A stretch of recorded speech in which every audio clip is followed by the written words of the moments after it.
ఈరోజు ప్రధాని నరేంద్ర మోడీ గారి జన్మదిన వేడుకలు ఒకవైపు జరుగుతున్నాయి, మరొక వైపు ఈరోజు ప్రధాని సంబంధించినటువంటి మ్యూజియంలో ఇప్పుడు మనం ప్రస్తుతం ఉన్నాము. ఇక్కడ సూర్యప్రకాష్ గారు ఇక్కడ ఉన్నారు. ఒక్కసారి అడిగి తెలుసుకున్నాం. సార్ నమస్కారం. సార్ నమస్కారం సార్.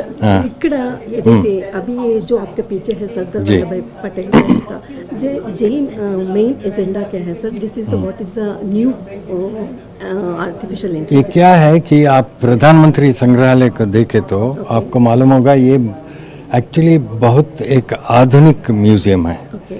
और दूसरी बात ये है, ये 15 प्रधानमंत्रियों का कार्यकाल में जो काम हुआ है इसको हम पेश कर रहे हैं लोगों के सामने.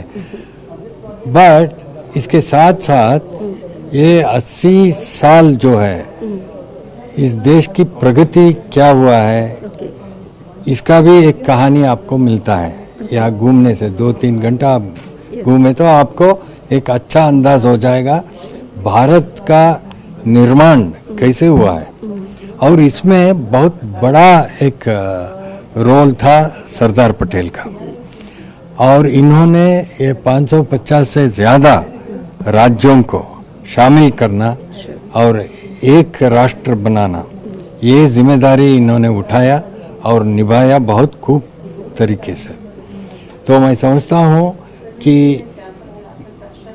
ये स्वतंत्रता के बाद the biggest challenge was integration.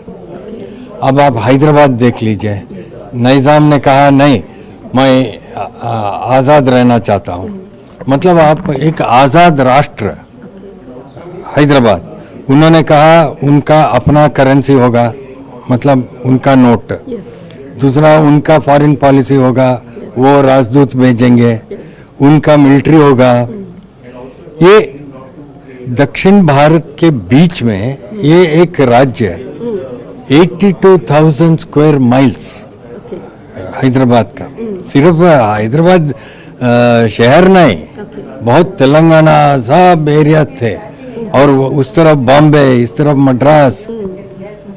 ये हैदराबाद शामिल नहीं हुए तो उत्तर भारत और दक्षिण भारत पूरा कट जाता.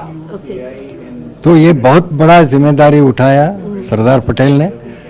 1.5 साल करीब 40, 50, 80 मीटिंग्स हुए. माउंटबेटन, सरदार पटेल, वीपी मेनन, इनका सेक्रेटरी जो था, सब लोग बार बार हर हफ्ते मीटिंग. और निज़ाम तैयार नहीं थे भारत में शामिल होने का. उन्होंने कई शर्तें लिखे.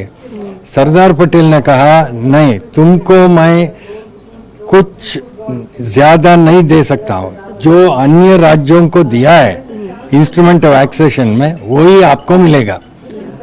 तो लोगे नहीं लोगे. इस बीच में वो रजाकर्स का ये हो गया, वो एक जिहादी स्लोगन उठाए, वो रज़वी बोल के. आज हैदराबाद का भी बहुत बड़ा विमोचन दिनोत्सव का. और 80% हिंदू थे उस राज्य में. लेकिन उसके खिलाफ ये जुल्म शुरू हो गया निज़ाम के समय में. ये सब देख के 1.5 साल बहुत कष्ट किए ये लोग टू रीच एन अग्रीमेंट.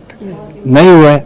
आखिर में आर्मी को बुलाया और वो सितंबर 13 का शुरू हुआ, सितंबर 17 को ख़त्म हो गया. और हैदराबाद सरेंडर कर दिया निज़ाम ने और हैदराबाद शामिल हो गया. सर आपका पीछे जो सरदार वल्लभ भाई जी का जो इनॉग्रेशन है, जो एंड हिंदी एंड इंग्लिश का मतलब है, तेलुगु के कुछ होगा आगे का कुछ? हम सोचना चाहिए कि ये अन्य अब 1 शेड्यूल में 22 भाषाओं का जिक्र है हमारा संविधान में. सो क्या हम वो कर सकते हैं? क्या हम सोचना चाहिए? आप सवाल उठा रहे. तो तेलुगु का తెలుగులో ఇది రాస్తే చాలా బాగుంది కదా. ఆ ప్రయత్నం నేను చేస్తాను. ఇక్కడ ఏదైతే సర్దార్ వల్లభాయ్ పటేల్కి సంబంధించింది ఫస్ట్ టైం దాదాపు ఏప్రిల్లో దీన్ని స్టార్ట్ చేయడం జరిగింది. ఇక్కడ అంటే ఏదైనా ఒక క్వశ్చన్ మనము ఇక్కడ అడగగానే వెంటనే సర్దార్ వల్లభాయ్ పటేల్ దానికి ఆన్సర్ ఇవ్వడం అన్నది ఇక్కడ చాలా ముఖ్యమైనటువంటిది. అయితే ఇక్కడ క్వశ్చన్ ఏదైనా మనం అడగగానే దానికి సంబంధించినటువంటిది వెంటనే ఆన్సర్ ఇవ్వడము ఓన్లీ హిందీ అండ్ ఇంగ్లీష్లో మాత్రమే దీనికి ఇచ్చేటటువంటిది. ఈ టెక్నికల్కి సంబంధించినటువంటిది ఏప్రిల్లో ప్రారంభమైంది. దీనికి సంబంధించిన అంత చాలా స్పీడ్గా దీన్ని డెవలప్ చేయడం జరిగింది. ప్రధానికి సంబంధించినటువంటి ఏదైతే మ్యూజియంకి సంబంధించినటువంటిది మనం ఉన్నటువంటిది మొట్టమొదటిసారిగా ఈరోజు దీన్ని ప్రారంభించడం అన్నది ఇక్కడ ముఖ్యమైనటువంటి ఉద్దేశము. అయితే దీనికి సంబంధించినటువంటి క్వశ్చన్స్ ఇక్కడ టైప్ చేయగానే అక్కడ ఆయన సర్దార్ వల్లభాయ్కి సంబంధించినటువంటి ఆన్సర్స్ ఇవ్వడం అన్నది ఇక్కడ స్పెషల్గా చెప్పడం.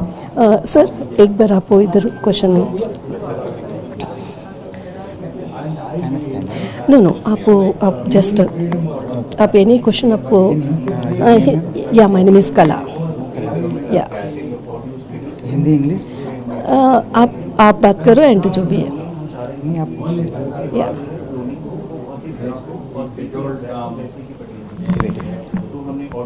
Namaste Kalaji, I am Vallabhai Patel, a freedom fighter and the first Home Minister of India.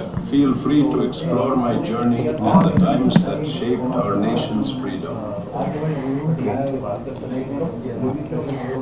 Hi Mr. Patel ji, and today is 17th and September Hyderabad विमोचना दिनोत्सव, बट इसका बहुत बड़ा हिस्ट्री है एंड इसके बारे में आपका जो रिविलेशन है इसके बारे में आप क्या बताना चाहते हैं?